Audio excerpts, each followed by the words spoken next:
BJP के लोग जो है बार बार जो है टिक्का टिप्पणी करते रहते हैं। आप लोग तो पिछलगुए बन करके रहिएगा, आप लोगों के पास तो कोई चेहरा नहीं है, लटकने बन के रहिएगा। अटल जी का तो सपना आप लोग लायक नहीं है कि पूरा कर दे।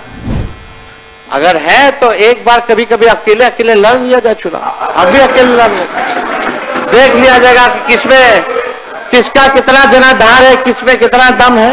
वो बोलेंगे तो भी फंसेंगे, नहीं बोलेंगे तो भी फंसेंगे, ऐसी स्थिति है। वो क्या बोलेंगे? एक तो उपलब्धि का नाम उप मुख्यमंत्री जी आप लोग बताइए कि एक उपलब्धि आपने किया हो जिसमें बिहार नंबर 1 हो। ये 20 साल आपका बिहार इतिहास में गायब काल के नाम से जो है जाना जाएगा। यानी इन वर्गों में मेडिकल एजुकेशन प्राप्त करने वालों की संख्या आधे से आधा प्रतिशत भी नहीं है। अनुसूचित जाति की कुल आबादी का सिर्फ 0.1% तथा अत्यंत पिछड़े वर्ग की सिर्फ 0.16 इंजीनियर है, मात्र इंजीनियर। यानी इन वर्गों में भी इंजीनियरिंग करने वालों की संख्या आधा प्रतिशत या उनसे भी प्रतिशत में कम है महोदय। यह अति पिछड़ा और दलित समाज का यह आंकड़ा है महोदय। बताइए क्या डॉक्टर, कहाँ इंजीनियर, कौन लोग हैं?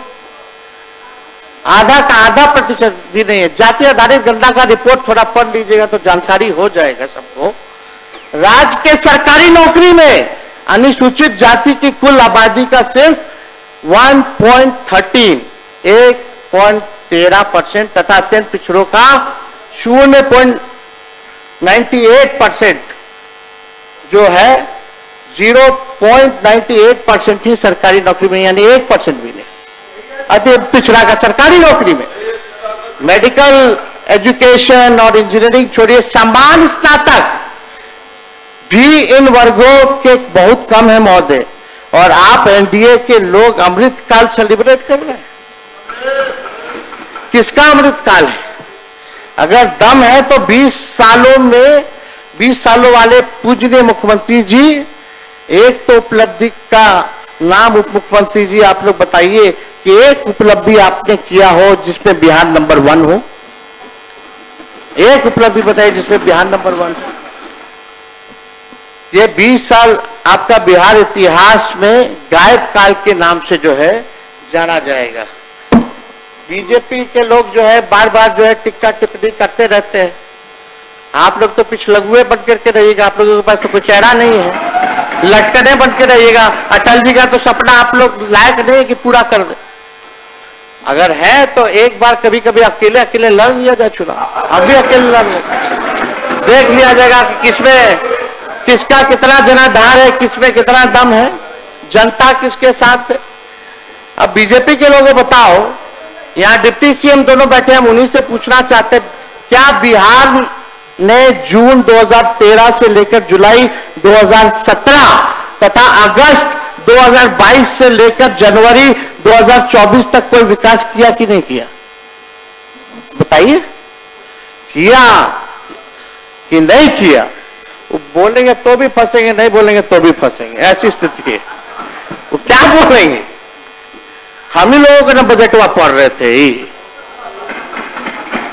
7 निश्चय 2015 का चुनाव के बाद से ना शुरू हुआ। जातीय आधारित गणना हमारे वक्त हुई ना, नौकरी हम ही लोग के समय ना मिला। स्पोर्ट्स पॉलिसी, टूरिज्म पॉलिसी सब तो हम ही लोगों के टाइम में बना। तो काम तो हुआ कि नहीं हुआ? बताइए। आप लोग जब विपक्ष में थे तो काम हुआ कि नहीं हुआ? खैर छोड़िए, क्या बोलेंगे ये लोग, बोलने के लिए कुछ है थोड़ी। जून 2013 में, चलिए ये बता दीजिए, जून 2013 में आपको छोड़ा, लेकिन उससे कई महीने पहले ही सरकार काम का ठप हो गया था। फिर मांझी जी को बनाया गया, उनके हाथ बांध दिए। इनके मंत्री कैबिनेट की बैठक में नहीं जाते थे, फिर उनको हटाना था तो गवर्नेंस का काम काज ठप कर दिया। फिर 2017 में हमसे अलगाव करना था तो काम काज ठप कर दिया। फिर 2022 में आपसे अलगाव करना था तो गवर्नेंस ठप हो गया। फिर 2024 में वही, यह अस्थिर दिल, दिमाग और विचार की निशानी है और व्यक्तिगत महत्वाकांक्षा तथा स्वार्थ की प्रकाशता है महोदय मुख्यमंत्री जी का। ये समझना पड़ेगा अब सेंट्रल गवर्नमेंट को पता नहीं क्या बिहार से तकलीफ है, एक कारखाना दिया नहीं बजट में। और जो यहाँ बेगूसराय में जो हमारा मक्के का अनुसंधान बीज केंद्र था, उसको भी ये लोग भिजवाने का काम कर दिए बाहर कर्नाटक। वो तो हमने मामले को उठाया, अब वही के केंद्र मंत्री है, उन्हीं का क्षेत्र है गिरिराज सिंह जी। पता नहीं दिसंबर का चिट्ठी है, आप नहीं बोले, आप चुप रहे, बिहार से बाहर किया गया। दर्जन भर केंद्र मंत्री है, राज्य मंत्री है बिहार का, वो लोग चुप रहा, सांसद लोग चुप रहा। क्यों चुप थे आप लोग? एक प्रतिक्रिया नहीं है। जब हमने मामला उठाया तब शिवराज चौहान जी जो आनंद फानंद में जाके बोल रहे कहीं नहीं जाएगा, कहीं नहीं जाएगा। तो चिट्ठियां नकली था तो केस करो मेरे पर। जब चिट्ठी नकली था तो केस करें या तो माफी मांगे। यानी इनके मन में बिहार के प्रति कितनी घृणा है मोदी जी की। अब बिहार आएंगे तो लिट्टी चोखा खाएंगे, वहां लिट्टी चोखा खाएं, हम तो बोलेंगे कि लालू जी सान करके दे देंगे सत्तू अच्छे से, घोड़ भी दिया जाएगा कि पिला दिया जाए उनको।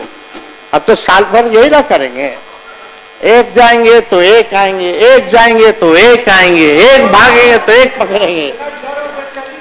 हम तो स्वागत, हम तो खिलाने मेहमान नवाजी करेंगे। बिहार जो है ना नितिन जी, बिहार ज्ञान और मोक्ष की धरती है। चुनाव के बाद सबको ज्ञान आ जाएगा, अच्छे से विदा किया जाएगा, अज्ञानियों को ज्ञानी बना के भेजा जाएगा। चिंता नहीं करना है। पैनोरमा ग्रुप, जो सोचता है वो करता है। आपके अपने सपनों का आशियाना। ये लो मुंह मीठा करो, आज मैंने अपना जॉब छोड़ दिया, अब हम पूर्णिया वापस जाएंगे। जॉब छोड़ दिया है? मतलब ये घर कैसे चलेगा? हम करेंगे क्या? और माँ बाबूजी क्या बोलेंगे? इसलिए मैं एक और मिठाई का डब्बा लाया, अपने बिजनेस के लिए लोन अप्रूव हो गया। अरे लोन अप्रूव हो गया वो तो ठीक है, लेकिन पूर्णिया में हम रहेंगे कहाँ? अपना घर भी तो नहीं है वहां। इसलिए तो एक और मिठाई का डब्बा अलग से लाया हूं। हमने पूर्णिया में घर ले लिया है, पूर्णिया के ई होम्स पैनोरमा में। पूर्णिया में पैनोरमा ग्रुप लेकर आए हैं ई होम्स पैनोरमा। बड़ा घर, आलीशान जिंदगी और अत्याधुनिक सुविधाओं के संग। अरे अब क्यों मुंह मीठा करवा रही हो? क्योंकि हम घर वापसी जो कर रहे हैं। घर वापसी की खुशी पूर्णिया में ई होम्स पैनोरमा के संग। ई homes panorama, luxurious lifestyle redefined.